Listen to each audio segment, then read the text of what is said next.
Hello, Ace of Blades back again. Now, we left off in the Wolf Cybertron class guide with the scouts. So, now we're going on to the scientist. And I do apologize, there's a cord swinging on the right side of the screen. My controller actually went completely dead between videos. And there's a little bit of a buffer time between the two. So, and then it went dead, so I had to pull out the USB cord from behind the TV. Luckily, I got caught on some other cords. I'd have to move the whole TV, and it would have been a mess. But back to this. Scientist has a highly prized jet form that can fly pretty much. It's amazing, allowing him to bring his considerable support to his teammates wherever they are in the battlefield. And the last video was a little loud. I'm not sure if this affects my end or the other end, but I hope it affects the other end.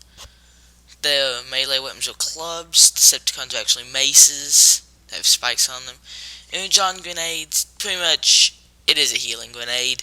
When you throw it on the ground, it deploys this energy sphere, when inside it, you and your teammates heal.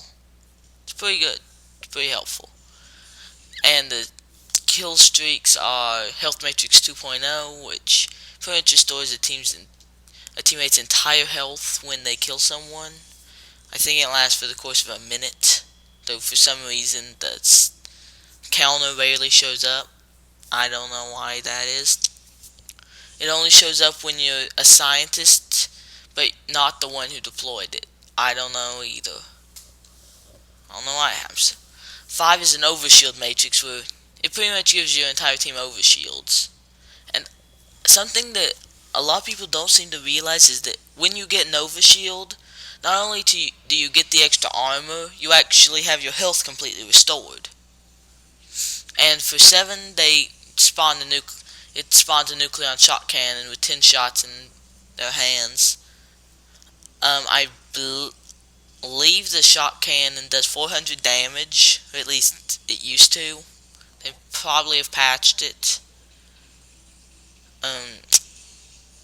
So that's enough to kill a scientist or scout instantly. Though I think they might have buffed it because I've got one-hit kills on leaders. I'm not sure if flak armor affects the whole thing. Maybe it only affects splash damage hits. Either way, it's a very powerful kill streak if you can get it, especially for a high ledge. Then their weapons. The Neutron Assault Rifle. I figured up its fire rate, but it comes out to...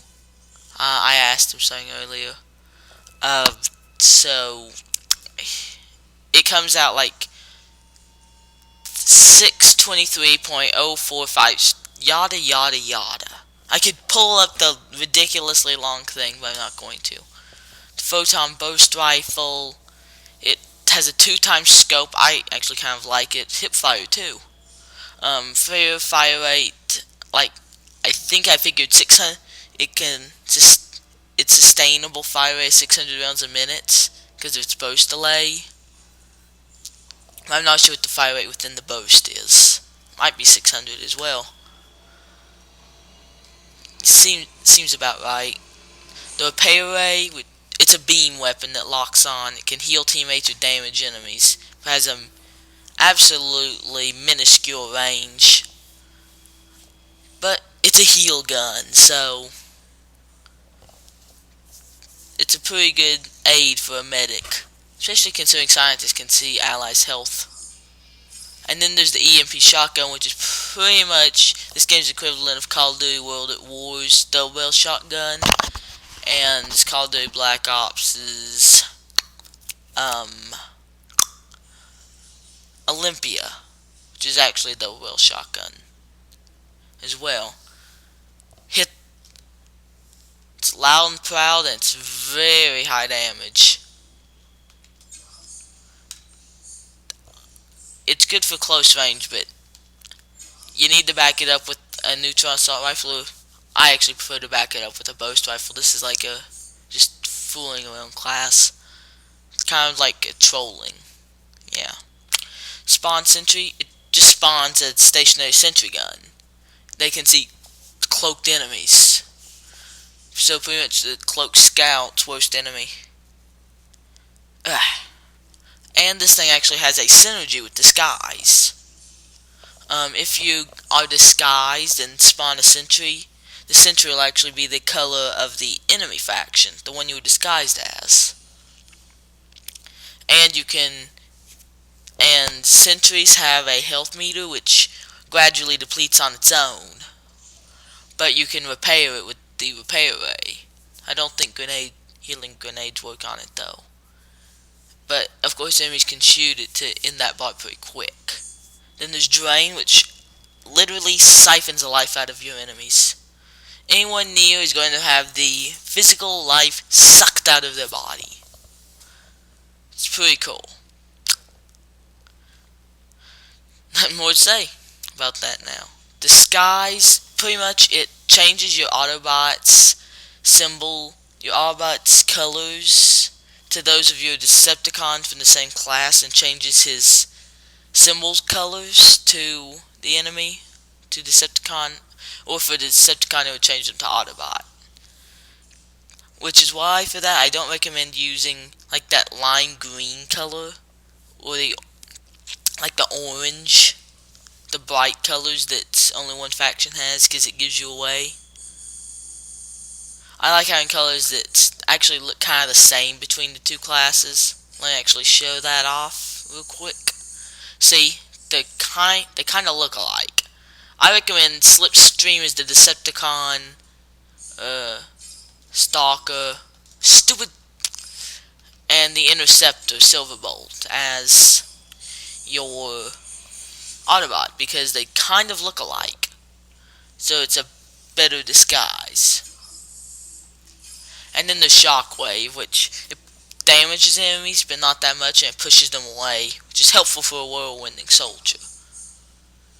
On to the offensive upgrades. Energon Storm increases the damage dealt by Shockwave. Rangefinder, pretty much it increases the range of the missile range of the repair ray, which can be helpful, but there's better things.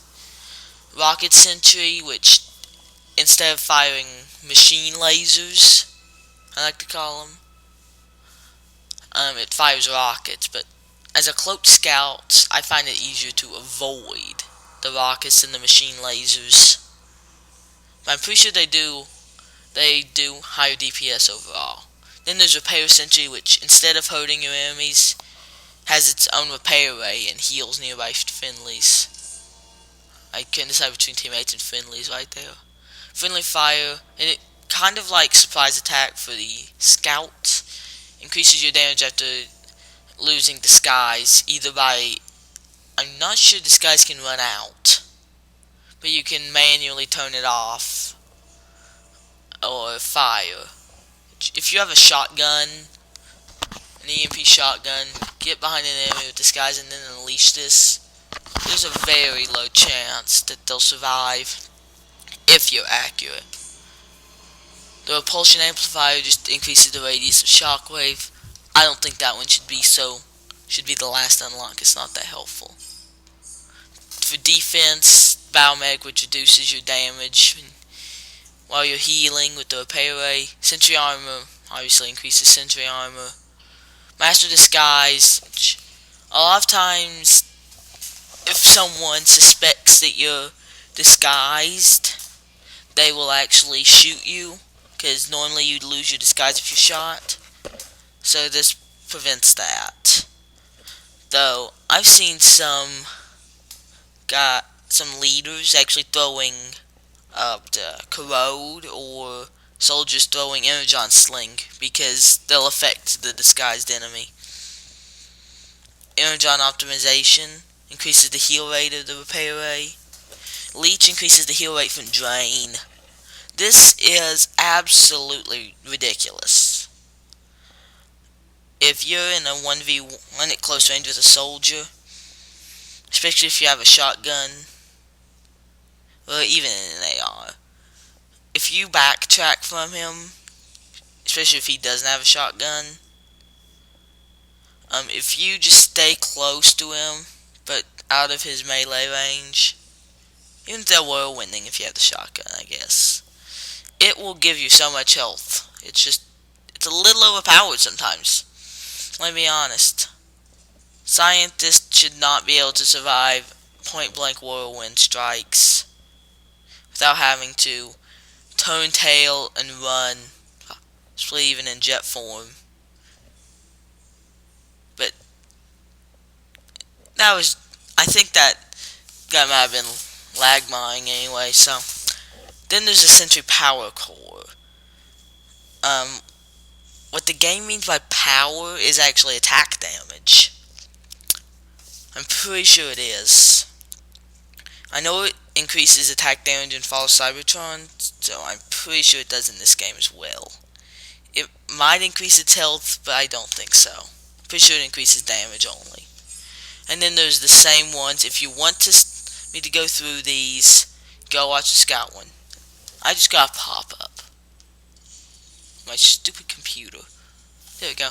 But the only one that's unique is Sanctuary, which increases the duration of the healing grenade. But for most scientists, Rapid Recharge is most useful. More shockwaves, more drains, more sentries, and faster, and the ability to redisguise faster. And now, the class is high contrast again, for visibility purposes. I feel that almost looks as if it's lagging when it does that to vehicle transformation. Air Defender, this guy presents a pretty big target. Bigger than some soldiers. So, I don't personally like him, but he does have a small head at least. I'm not sure about if hit markers are affected by chassis. I'm pretty sure they are. I do love his transformation, his alternate form, a lot like Skyfire from G1. And the sound. Then there's the Interceptor. I generally use him just because he doesn't look like a freak show like the Sky Raider, but he also isn't the Tower of Babel like the Air Defender here. So, and they gum high contrast again. I'm gonna say it's for every Decepticon. The Retaliator. Wait, Shockwave's a gun, not a jet. I just had to get that out of my system. And the edges of the screen are actually cut off on this TV. I don't understand it, so. Slipstream. Get her for defeating being the Decepticon campaign. Such a weird transformation. Wham! Weird. I don't think there was a G1 Slipstream. Which the Energon Seeker is actually Starscream, Thundercracker, and Skywarp, but if you look very closely, there are actually minute differences between the three. The biggest one being their transformation animation. Whereas his is this backflip of amazingness. The other two have different ones. Skywarp is very boxy, I remember, and Thundercrackers is used in Fall of Cybertron. The one Thundercracker had in this game. But I can't remember what it looks like now.